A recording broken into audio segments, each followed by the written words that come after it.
बोलो ओंकारेश्वर भगवान की जय। जी ज्योतिर्लिंग के दर्शन के लिए आप लोग पधारे हैं।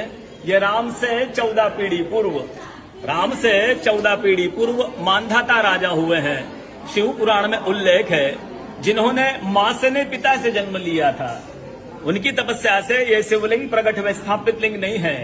जिस प्रकार आरती करते हम प्रण अक्षर के मध्य, ओम अक्षर के मध्य, यह तीनों एका, जय शिव ओंकारा।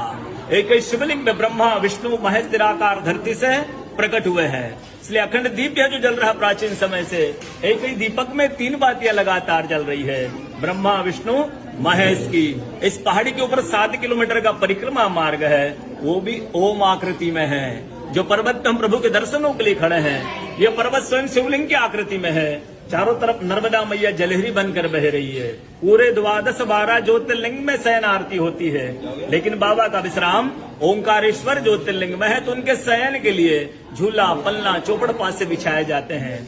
बाबा यहाँ विश्राम करके 3 बजे रात उठ करके महाकालेश्वर जाएंगे, वहाँ स्नान करेंगे।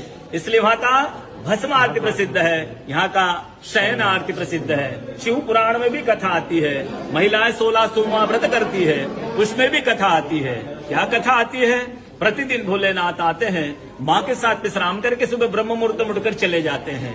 एक दिन जब भोले बाबा माँ के साथ पधारते हैं, तो माँ पुजारी से पूछती, पुजारी हमें विश्राम के लिए जा रहे हैं, ये चौपड़ पासे में किन की जीत होगी? पुजारी बोलते कि आज ही भोले बाबा जीतेंगे। ऐसा बोलकर पुजारी घर चले जाते हैं। भोले बाबा माँ विश्राम के लिए चले जाते हैं। सुबह ब्रह्म मुहूर्त में जैसे ही भोले बाबा माँ बाहर निकलते हैं, पुजारी द्वार पर रहते हैं। तो माँ पुजारी से पूछती, पुजारी कल मैंने आपसे पूछा था, हम विश्राम के लिए जा रहे, चौपड़ पासे में किन की जीत होगी? आपने कहा भोले बाबा जीतेंगे। भोले बाबा नहीं, मैं जीती हूँ। माँ ऐसा बोल करके उनको श्राप दे के चली जाती है। उनके तुरंत पश्चात अप्सराएं शिवलिंग पे जल चढ़ाने आती, तो अप्सराएं पुजारी से पूछती, पुजारी अस्वस्थ क्यों हो गए, आप तो ठीक थे। फिर पुजारी बताते हैं, प्रतिदिन भोले बाबा माँ के साथ विश्राम करके चले जाते थे। कल भोले बाबा माँ के साथ पधारे, माँ ने मुझसे पूछ लिया, पुजारी हम विश्राम के लिए जा रहे, चौपड़ पासे में किनकी जीत होगी? मैंने कहा भोले बाबा जीतेंगे। भोले बाबा नहीं, माँ जीत गई, माँ मुझे श्राप दे के चली गई। अप्सरा बोलती, चिंता न करो, हम अंदर जाकर शिवलिंग की पूजा करके आते, फिर इसका उपाय बताएंगे।